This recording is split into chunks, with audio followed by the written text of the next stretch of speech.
Question आया CSR net के अंदर लाइफ साइंस के अंदर दिसंबर 2023 के अंदर।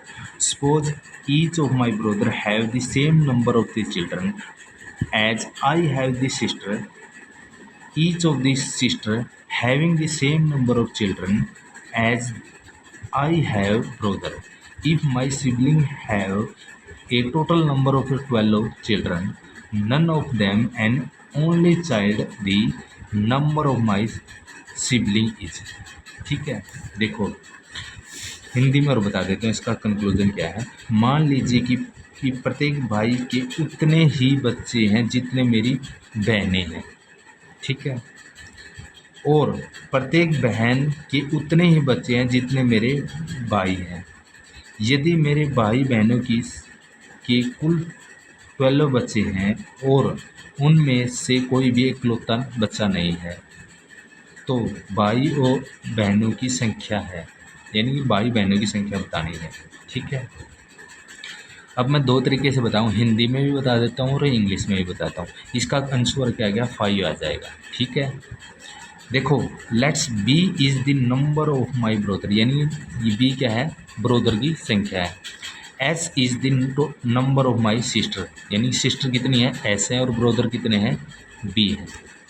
ईच ब्रोदर, प्रत्येक जो ब्रोदर है, हैज़ एस चिल्ड्रन, यानी प्रत्येक ब्रोदर के कितने चिल्ड्रन है, एस है। और each sister has B children, प्रत्येक सिस्टर के चिल्ड्रन कितने हैं, बी है। ठीक है, total number of children born to all sibling the given by 12। ठीक है, तो टोटल चिल्ड्रन क्यों होंगे, देखो बी ब्रोदर गुणा सिस्टर।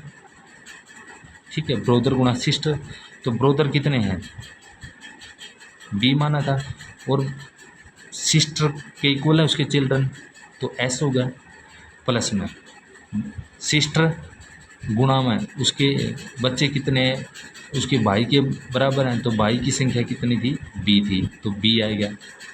इक्वल टू कितने टोटल क्या है, सिबलिंग है दोनों के 12 हैं। ठीक है, तो बी एस प्लस में एस बी इक्वल टू 12, तो ये दोनों सेम है, तो 2BS इक्वल टू 12 हो गया, तो BS के अंदर 6 आ जाएगा।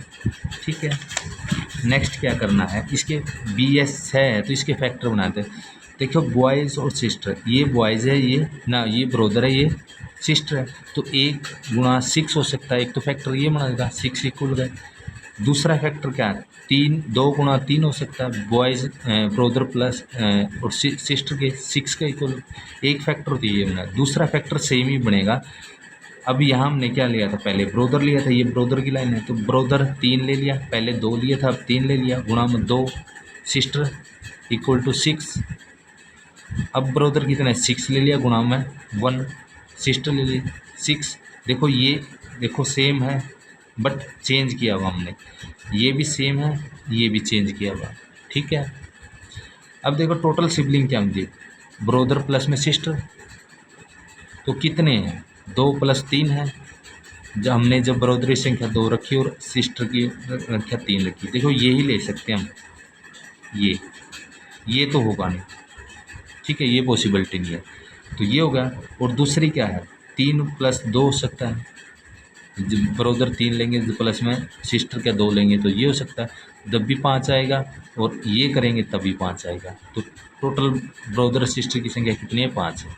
ठीक है, अब मैं हिंदी में और बताता हूँ, आपको फिर क्लियर हो जाएगा। ठीक है, मान लेते हैं कि मेरे भाइयों की संख्या बी है, वही बी मानना हमने। मान लेते हैं कि मेरी बहनों की संख्या क्या है, एस है। मेरे भाई बहनों की कुल संख्या क्या है, बी प्लस एस होगी। ठीक है, प्रत्येक भाई के बच्चों की संख्या किसके इक्वल है, बहनों की संख्या के इक्वल है, और बहनों की संख्या हमने क्या मानी है, एस मानी है। ठीक है, एस के इक्वल है, तो भाइयों के बच्चों की संख्या किसका है, एस का इक्वल होगी। प्रत्येक बहन के बच्चों की संख्या किसके इक्वल है, बहन के बच्चों की संख्या किसके है, भाइयों की संख्या के इक्वल है, तो भाइयों की संख्या हमने बी माननी है।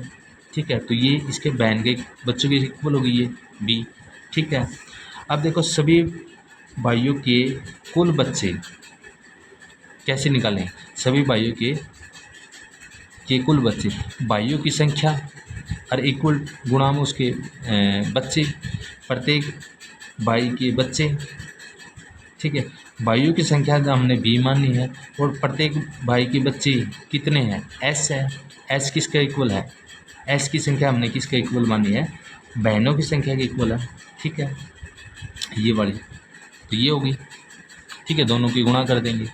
अब सभी बहनों के कुल बच्चों को निकालेंगे, तब क्या है, बहनों की संख्या गुणा में प्रत्येक बहनों के बच्चे, बहनों की संख्या तो एस है, गुणा में प्रत्येक बहनों के बच्चों की संख्या क्या है, बी है, बरोबर के इक्वल है। ठीक है, तो इनकी दोनों गुणा करेंगे। अब देखो ये और ये कुल बच्चों की संख्या, अब तो ये गुणा में ये कर देंगे, भाइयों के कुल बच्चे गुणा में बहनों के कुल बच्चे, तो किसका बी गुणा एस और एस गुणा बी, तो यही पुट कर दें, इनको जोड़ देंगे दोनों को। ठीक है, तो यहाँ क्या है, 2bs है क्या। ठीक है, वही सेम है। नेक्स्ट क्या करना हमने, 2bs इक्वल टू किसका इक्वल है, 12 का है। टोटल बच्चे कितने हैं दोनों के, 12 हैं, तो bs निकालेंगे तो 12/2 तो कितना है, 6 है क्या। तो ब्रदर और सिस्टर क्या है, किसका है, 6 का है। अब फैक्टर बनाए बी ब्रदर और सिस्टर के, 1 गुणा 6, 6 होगा, 6 गुणा 1 चेंज कर दी नहीं, ब्रदर पहले 1 लिया था, सिस्टर 6 लिया था, अब ब्रदर 6 लिया, सिस्टर 1 लिया, 6 का है, तो ये तो होगा नहीं, पॉसिबिलिटी नहीं। अब ब्रदर 2 ले लिया और गुणा में सिस्टर 3 है, 6 का है, और दूसरा ब्रदर 3 ले लिया और फिर क्या 2 ले लिया, ये भी 6 का है, तो इन दोनों सेम ही है। मेरे भाइयों की संख्या बी 2 भी हो सकते हैं, 3 भी हो सकते हैं, और बहनों की संख्या एस है, तो क्या 3 भी हो सकती है, 2 भी हो सकती है। ठीक है, ये क्योंकि ये अपोजिट है। ठीक है, ये भी अपोजिट है। ठीक है, तो total B plus S, B है भाइयों और बहनों की संख्या कितनी होगी, 2 + 3 भी हो सकता है और 3 + 2 भी हो सकता है, ये दोनों क्या इक्वल, क्या 5 के इक्वल आती है। तो भाई और बहनों की संख्या बता दी 5 आएगी। तो अब देखो ये 5 है, कहाँ गया, ये रहा 5, 3 तो होगी नहीं, 7 भी नहीं, 6, तो बी टोटल है, बी गुणा एस है, यानी ब्रदर और सिस्टर का दोनों की गुणा का है, तब है 6 तो। ठीक है, तो ये तो होगा नहीं, तो यही होगा संख्या। ठीक है।